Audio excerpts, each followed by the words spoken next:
జగనేమో నవరత్నాలని, సంక్షేమ పథకాలని, నాడు నేడని, జనంలో తిరగడం అంటే జనంలో తిరిగింది తక్కువ, కానీ జనానికి కావాల్సినటువంటి ఏదో ఒకటి చేసే ప్రయత్నంలో ఉంటాయి. ఈలోపు తను అడ్డుపెట్టుకుని ఎవడికి అందింది ఆడు దోచుకున్నాడు అనడానికి సాక్ష్యం గనులకు సంబంధించి జరిగిందా మరొకట.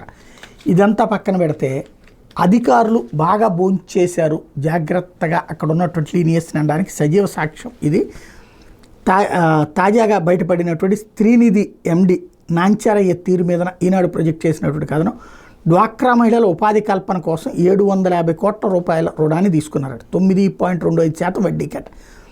దానికి ఖర్చు పెట్టకుండా నిధులు దారి మళ్లించి ఏపీ ఫైనాన్స్ కార్పొరేషన్లో 7.5% వడ్డీకి ఫిక్స్డ్ డిపాజిట్ చేశారు.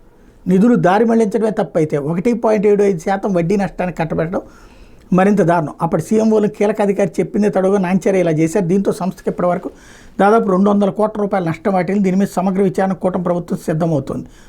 వాణిజ్య బ్యాంకుల కంటే తక్కువ వడ్డీకి డ్వాక్రా మహిళలకు రుణాలు ఇచ్చేందుకు అక్కడ పెట్టుబడితోనే శ్రీనిధి సంస్థను ఏర్పాటు చేశారు. 4 నుంచి 9% వడ్డీతో బయట అప్పు తెచ్చి 11% వడ్డీకి డ్వాక్రా మహిళలకు రుణాలు ఇస్తారు. తీసుకున్న మొత్తం చెల్లించాక ఇతరుల ఉపాధి కల్పనకు ఆ నిధులు వినియోగిస్తారు.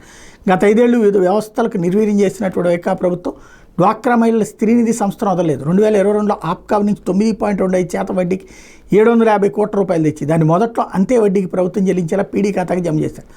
అలాగైతే భవిష్యత్తులో ఇబ్బందులు ఉంటాయని ముందే గుర్తించిన అప్పటి అధికారులు పీడీ ఖాతా నుంచి ఫైనాన్స్ కార్పొరేషన్కి 7.5% వడ్డీ చెల్లించేలా ఫిక్స్డ్ డిపాజిట్ చేశారు. అప్పటి నుంచి సంస్థ నష్టాలు బాటపట్టింది. ఇప్పటి వరకు 200 కోట్ల రూపాయల నష్టం వాటిల్లినట్టు ప్రస్తుత అధికారులు గుర్తించారు. నష్టాలు తగ్గించేందుకు 750 కోట్లను తిరిగి శ్రీనిధికి అందించాలని ఇటీవల ఆ సంస్థ అధికారులు ప్రభుత్వానికి విన్నవించారు.